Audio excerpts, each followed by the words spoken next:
Students, इस video में हम देखेंगे particle in a one dimension box, या जिसको इनफाइनाइट पोटेंशियल वेल के नाम से भी जानते हैं या फिर इनफाइनाइट स्केयर वेल से भी जानते हैं। ठीक है, जैसे देखो यहाँ पे पोटेंशियल क्या है, इनफाइनाइट है, तो इसका नेम दूसरा है इनफाइनाइट पोटेंशियल वेल, और ये जो है वो स्केयर वेल की तरह है, तो ये क्या है, इनफाइनाइट स्केयर वेल। ठीक है, यहाँ पे जो पार्टिकल होता है वो वन डायमेंशन बॉक्स में होता है। सो इसमें हम देखेंगे, देखो particle in one dimension infinite potential well, इसमें हम मानते हैं कि हमारे पास कोई पार्टिकल है, वो इस बॉक्स के अंदर है जिसकी लेंथ क्या है, एल। अगर जो बॉक्स के अंदर पार्टिकल है ये फ्रीली मूव कर रहा है, और ये जो बॉक्स है ये इलास्टिक है, ठीक है, और नॉन पेनिट्रेबल है, मतलब जो पार्टिकल इसके पेनिट्रेट नहीं कर सकता, इससे बाहर नहीं जा सकता। और यहाँ पे जो इसकी वॉल्स हैं बॉक्स की वो इलास्टिक है। इलास्टिक का मतलब क्या है कि जब भी इससे कोलाइड करेगा, जितनी एनर्जी से कोलाइड करेगा उतनी एनर्जी से क्या है, ये रीबाउंड हो जाएगा। ओके जी, सो हमने मान लिया कि कोई भी फ्री पार्टिकल है जिसका मास m है, is confined to move in a one dimension rectangular box of length l, उसको इस रीजन में बाउंड किया हुआ है बॉक्स में जिसकी लेंथ l है। The particle moves along a straight line x axis, जो पार्टिकल है वो एक्स एक्सिस के अलॉन्ग मूव करता है, और एक्स की जीरो वैल्यूज़ का है 0 से लेके एल तक। ठीक है जी, सो हमारे पास let the collision of the particle with the walls be elastic, जो कोलिजन होगी इस पार्टिकल की वॉल के साथ वो इलास्टिक होगी। अब देखो हमारे पास पोटेंशियल की वैल्यूज़ आएंगी इनफाइनाइट स्केयर वेल पोटेंशियल में, जो पार्टिकल है उसकी पोटेंशियल की वैल्यूज़ क्या होंगी। जो पार्टिकल है वो इस रीजन में कन्फाइंड है, ठीक है, इस रीजन में कन्फाइंड है, इट मीन्स लेंथ एल में, इट मीन्स उस पर फोर्स क्या लग रही है, ज़ीरो लग रही है। अगर फोर्स ज़ीरो लग रही है, हमारे पास फोर्स क्या होता है, force is the negative gradient of scalar vector potential. अगर फोर्स ज़ीरो है तो हमारे पास पोटेंशियल भी क्या होगा, इस रीजन में ज़ीरो होगा। अदरवाइज़ जो region x is equal to zero से छोटे हैं या x इजिकल टू एल से बड़ा है रीजन है, ठीक है, वहाँ पे हमारे पास पोटेंशियल क्या होगा, infinite. So we x is equal to zero for x between zero and L, मतलब ज़ीरो और एल के बीच में हमारे पास पोटेंशियल ज़ीरो है, और पोटेंशियल इनफाइनाइट है for x less than zero and x greater than L. Okay जी, नेक्स्ट हम देखेंगे क्लासिकल व्यू से भी और क्वांटम मैकेनिकल व्यू से भी कि हमारे पास पार्टिकल जो है इस बॉक्स में उसके लिए कौन कौन सी कंडीशंस हैं।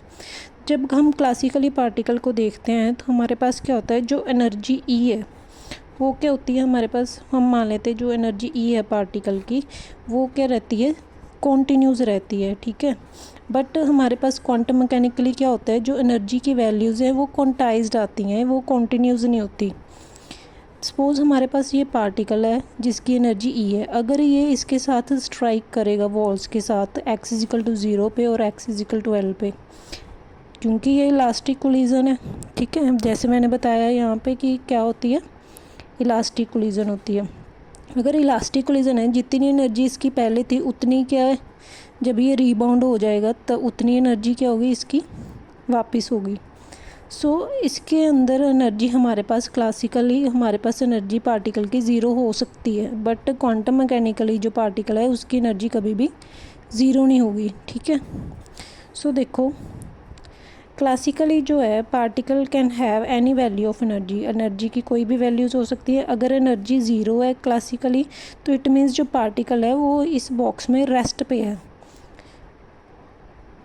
ओके जी, if energy is greater than zero it means particle move कर रहा है, और मूव किस बाउंड्री पे कर रहा है, एक्स इजिकल टू ज़ीरो से लेके एक्स इजिकल टू एल तक।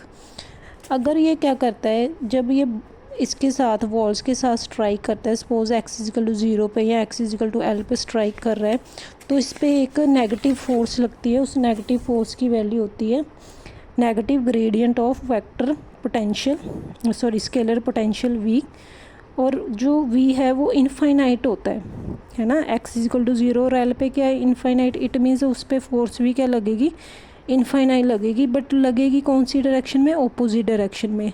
सो जो पार्टिकल है वो रिफ्लेक्ट कर जाता है from the walls, and moves back and forth along X axis. So ये हमारे पास क्या था, ये हमारे पास क्लासिकल व्यू था। क्लासिकली हम जो ये इसका मोमेंटम और एनर्जी कैलकुलेट कर सकते हैं, ठीक है, मोमेंटम और पोजीशन भी कैलकुलेट कर सकते हैं एक्यूरेटली। और एनर्जी की वैल्यू क्लासिकली यहाँ पे ज़ीरो हो सकती है, बट क्वांटम मैकेनिकल व्यू में क्या होता है कि हमारे पास जो एनर्जी है वो कभी भी पार्टिकल की ज़ीरो नहीं होगी। वो क्यों नहीं ज़ीरो होगी? अगर एनर्जी ज़ीरो होगी इट मीन्स हमारे पास जो वेव फंक्शन है वो भी ज़ीरो हो जाएगा, उसकी प्रोबेबिलिटी डेंसिटी भी ज़ीरो हो जाएगी। बट प्रोबेबिलिटी डेंसिटी हमें क्या बताती है कि जो पार्टिकल है वो बॉक्स के अंदर है, तो ये तो पॉसिबल नहीं है। तो इट मीन्स वो हम आगे देखेंगे पूरा केस, ठीक है, कि क्वांटम मैकेनिकल व्यू से हमारे पास एनर्जी जो है वो ज़ीरो नहीं होती है, बट क्लासिकल व्यू से हम जब क्लासिकली देखते हैं तो एनर्जी ज़ीरो हो सकती है। और यहाँ पे जो मोमेंटम है उसकी कुछ वैल्यूज़ आती हैं, वो क्वांटाइज नहीं होती। बट क्वांटम मैकेनिकल व्यू में क्या होता है, जो मोमेंटम है वो भी क्या होता है, क्वांटाइज्ड। सो उसको प्रूव करने के लिए हम पहले वेव फंक्शन देख लेते हैं इसका। उसके लिए वेव फंक्शन पता करने के लिए हमारे पास क्या होती है, Schrodinger wave equation. Schrodinger wave equation for a particle moving along a straight line, ठीक है, सपोज एक्स एक्सिस की तरफ मूव कर रहा है in the presence of external field. और श्रोडिंगर वेव इक्वेशन कैसे देते हैं, D square psi by D x square plus 2m by H cut square E minus V psi is equal to 0। क्योंकि जो फ्री पार्टिकल है वो box के अंदर है, वेल के अंदर है ना, वेल के अंदर उस फोर्स क्या है, ज़ीरो, तो वहाँ पे पोटेंशियल भी क्या है, ज़ीरो, तो ये ज़ीरो हो जाएगा। तो यहाँ पे क्या आ जाएगा, D square psi by D x square plus 2me by H cut square psi is equal to 0। ये जो वैल्यू है 2me by H cut square, इसको हम मान लेंगे के स्क्वायर। सो के स्क्वायर की वैल्यू क्या है, 2me by H cut square, ठीक है जी। इसको मान लेना अपनी इक्वेशन 1, इसको 2, इसको 3।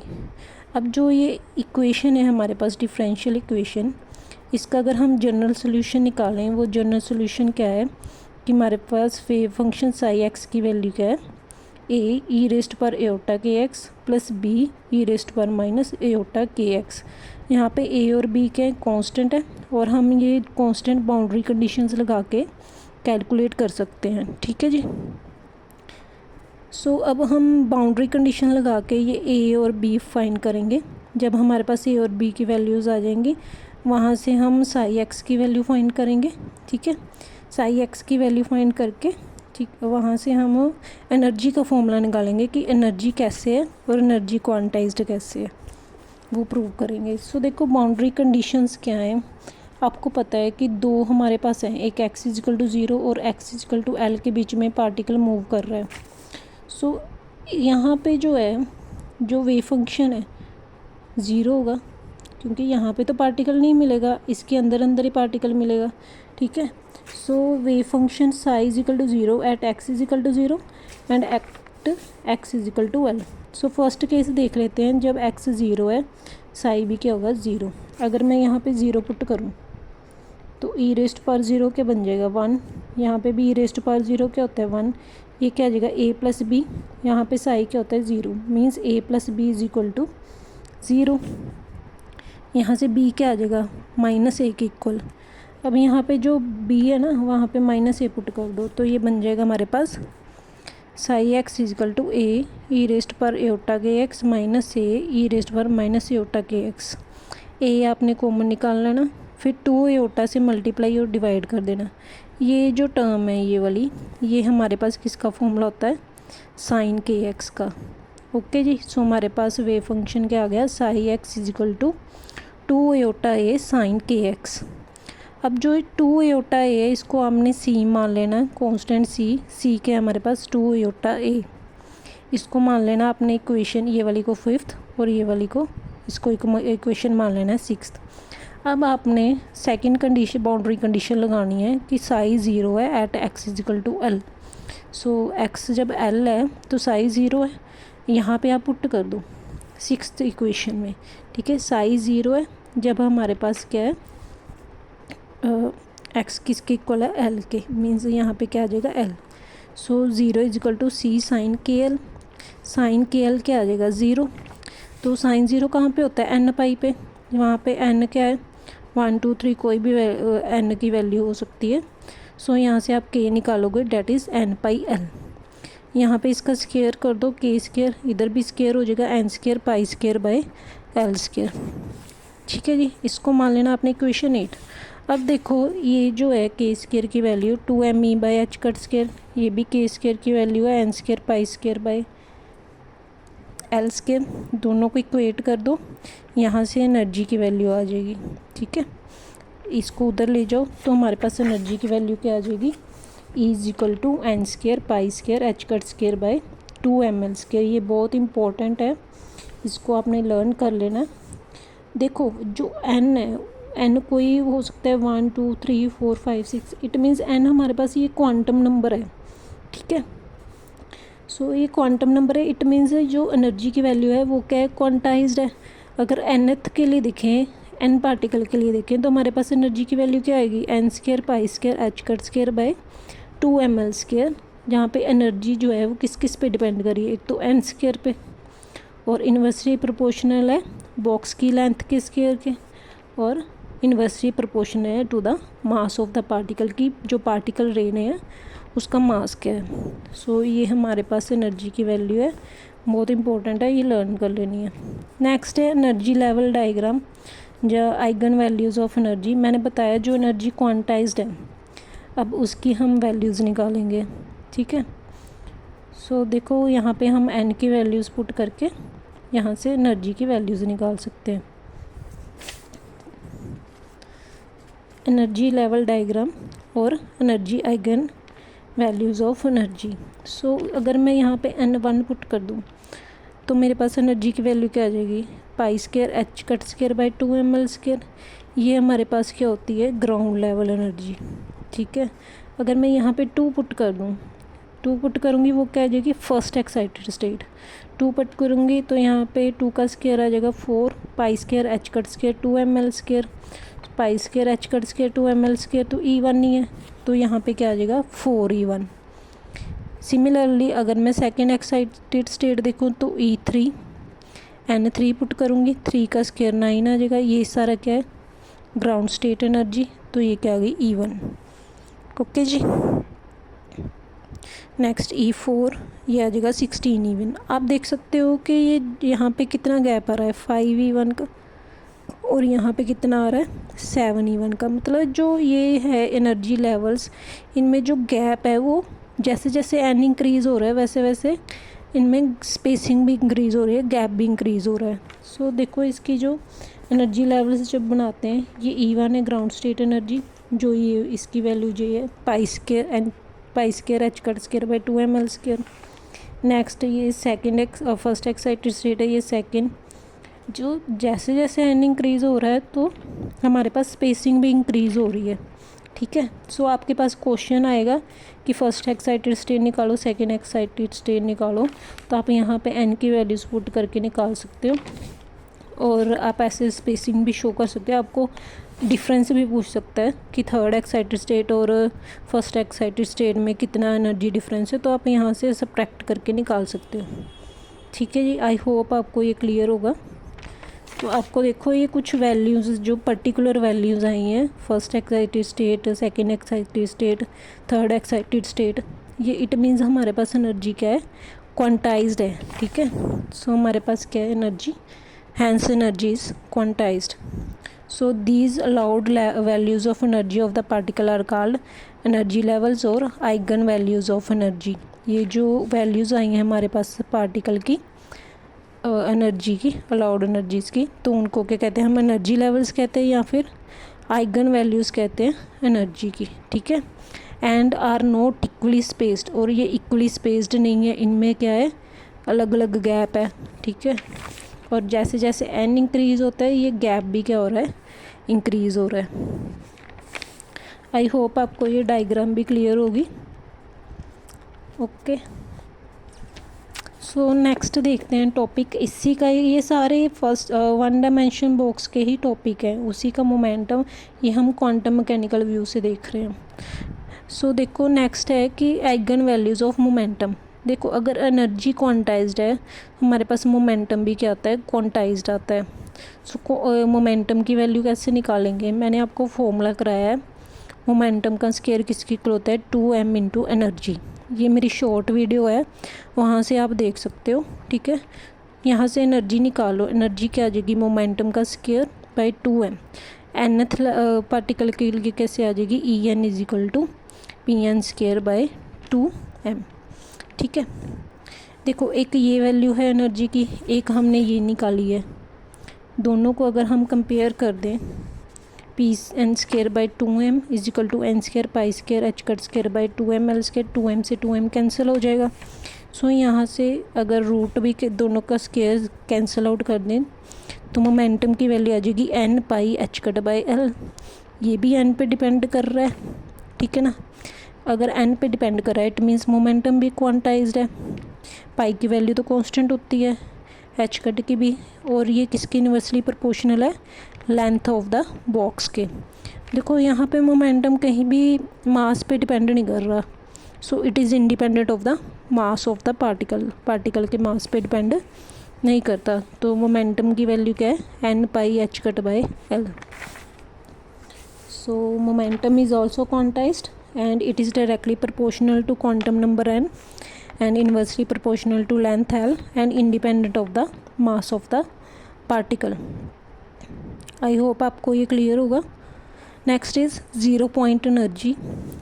देखो जो ये हमने एनर्जी निकाली है, ठीक है, ग्राउंड लेवल एनर्जी, इसी को ही क्या कहते हैं, ज़ीरो पॉइंट एनर्जी।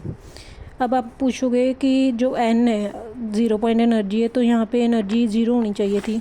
तो मैंने आपको पहले ही बता दिया कि क्वांटम मैकेनिकली हमारे पास एनर्जी ज़ीरो नहीं हो सकती, ठीक है। इट मीन्स अगर एनर्जी ज़ीरो होगी, इट मीन्स जो साई है, वेव फंक्शन है, वो भी क्या होगा, ज़ीरो। अगर वेव फंक्शन ज़ीरो है, probability of finding the particle that is Sai square, वो भी क्या हो जाएगा, ज़ीरो। तो ऐसा तो हो ही नहीं सकता कि पार्टिकल बॉक्स के अंदर नहीं है, क्योंकि हमने वही लिया, केस ही वही लिया कि particle is inside the box. So it means अगर प्रोबेबिलिटी डेंसिटी ज़ीरो आ रही है तो इट मीन्स वहाँ पे पार्टिकल है ही नहीं, एब्सेंट है, प्रेजेंट नहीं है। तो इट मीन्स एनर्जी भी क्या है, ज़ीरो नहीं हो सकती। सो ज़ीरो पॉइंट एनर्जी क्या होती है, the minimum possible energy, minimum जो एनर्जी होती है possessed by the particle inside the box is called zero point energy. The energy of the particle inside will be minimum at n is equal to 1 and its value is E1 is equal to pi square h cut square by 2m l square. And if the energy since energy is equal to 0 is not allowed, because if E is equal to 0, psi is equal to 0 everywhere inside the box, then probability density in the box psi square, that is the particle is equal psi square is also equal to 0, that is the particle is not in the box, particle box के अंदर नहीं होगा। So energy कभी भी zero नहीं हो सकती, ठीक है। आई होप आपको ये क्लियर होगा, ओके जी।